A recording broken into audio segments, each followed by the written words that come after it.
Imagine a single individual, armed with just a laptop and relentless determination, bringing an entire nation's digital infrastructure to a halt. In 2022, this wasn't a fictional scenario but a reality orchestrated by Alejandro Casares, a 38-year-old cybersecurity expert who achieved the extraordinary. He single-handedly shut down North Korea's internet. This isn't a Hollywood thriller. It's the true story of a hacker who outsmarted one of the world's most secretive and oppressive regimes. How did he accomplish such a feat? Why did he take on this monumental challenge? Let's dive into a tale that redefines the boundaries of cybersecurity and individual impact. Alejandro Casares, known online as P4X, was far from the stereotypical hacker. A Colombian-American living in the United States, he led what seemed like an ordinary life: morning coffee runs, casual Netflix binges, and a quiet suburban existence. Beneath this unassuming exterior, however, was a mind of exceptional capability. Casares was a cybersecurity genius, dedicating his days to protecting companies from sophisticated digital threats. His expertise allowed him to navigate complex systems, identify vulnerabilities invisible to most, and operate undetected in the digital shadows. In 2021, his skills faced an unprecedented test that would propel him into the annals of hacking history. In 2021, Casares found himself under attack. North Korean hackers, operating under a secretive state-sponsored operation, targeted Western cybersecurity researchers like him to steal advanced hacking tools. With razor-sharp instincts, Casares repelled the attack, securing his systems. But the incident left him furious. North Korea faced no repercussions, no sanctions, no justice, no acknowledgement of their aggression. He reported the breach to U.S. authorities, expecting action, but was met with silence. Frustrated by the lack of response, Casares decided to take matters into his own hands, embarking on a mission that would shake the cybersecurity world. To grasp the audacity of Casares' plan, consider North Korea's unique digital landscape. Unlike the global internet, a sprawling, interconnected web of websites, platforms, and data, North Korea's internet is a tightly controlled, isolated entity, akin to a fragile boat adrift in a vast sea. Most citizens are confined to a closed intranet called Kwangmyeong, a government-sanctioned network filled with state-approved propaganda, devoid of global platforms like YouTube or Google. The country's connection to the global internet is minimal, with roughly 1,000 IP addresses compared to billions in countries like the United States. This limited infrastructure, though heavily guarded, is inherently vulnerable. A single,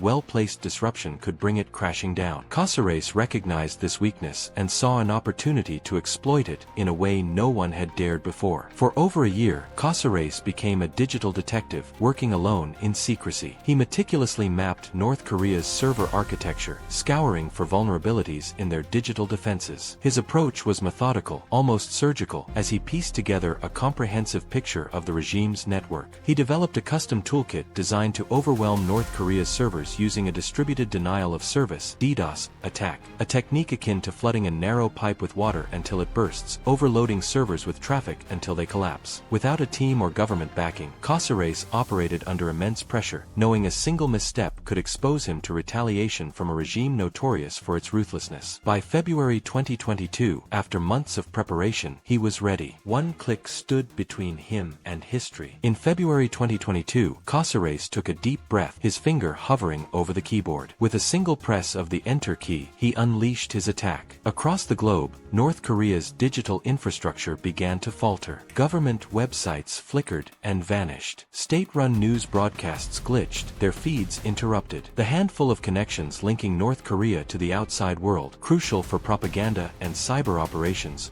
went dark. In mere hours, an entire nation's online presence was effectively erased. To the global community, the outage appeared to be the work of a rival nation, perhaps the United States or South Korea, flexing their cyber capabilities. But the truth was far more astonishing. It was the work of one man, operating from the shadows. Casares monitored the chaos in real time, watching as servers buckled under his onslaught. For North Korea's regime, the impact was catastrophic. Their digital lifeline, used for propaganda and cyber attacks, was severed. Government officials, accustomed to absolute control, were thrown into disarray, scrambling trying to restore their systems. For the average North Korean citizen, life continued largely unchanged, as most had no access to the global internet, confined to the state's walled-off intranet. For Casares, the attack was a moment of vindication, a bold statement against a regime that had targeted him and escaped accountability. He continued to tweak his attack, anticipating and countering North Korea's attempts to recover, engaging in a high-stakes game of digital cat and mouse. Remarkably, his identity remained concealed, a ghost haunting the regime's networks. Could Casares strike again? Let's explore what makes him the greatest hacker in history. For months,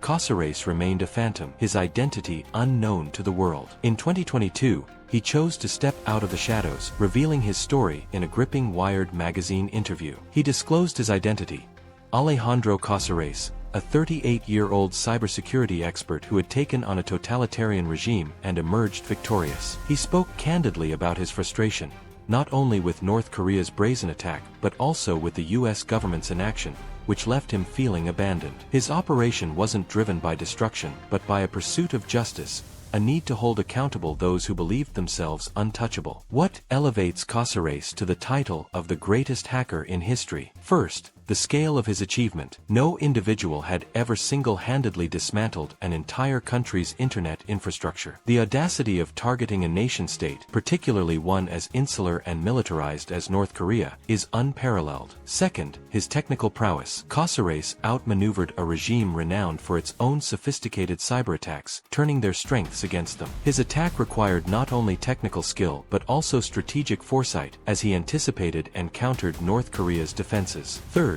the global impact. His actions exposed critical vulnerabilities in North Korea's digital infrastructure, sparking international discussions about cybersecurity and the power of individual actors in the digital age. Unlike many hackers who face legal consequences, Casares' operation was executed with precision, targeting only the regime's systems and avoiding collateral damage. This surgical approach ensured he faced no arrests, cementing his status as a master of ethical hacking.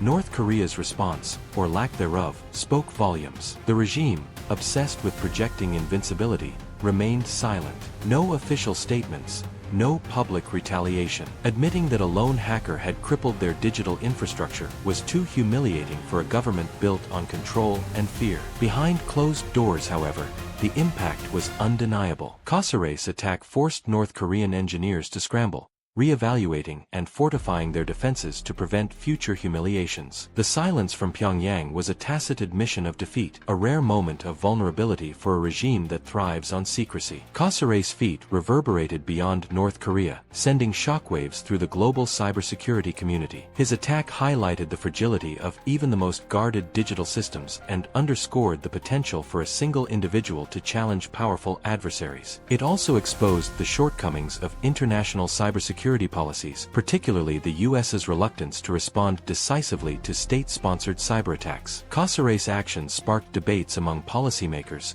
cybersecurity experts, and ethical hackers, prompting calls for stronger defenses and more proactive measures against rogue states. Today, Alejandro Casares is a towering figure in the cybersecurity world. His audacious feat has inspired a new generation of ethical hackers, demonstrating that one determined individual can challenge even the most formidable adversaries. His action sent a clear message to governments worldwide: invest in robust cybersecurity or risk exposure to those with the skills to exploit weaknesses. Casares continues his work, protecting companies from digital threats, but his legacy transcends his day-to-day contributions. His story is a testament to the power of conviction, skill, and courage, proving that sometimes the greatest heroes are the ones behind the keyboard, wielding code as their weapon. That's the story of Alejandro Casares, the hacker who redefined what's possible in cybersecurity. Can anyone surpass his extraordinary feat? Share your thoughts and let's discuss. If this story captivated you, like, subscribe,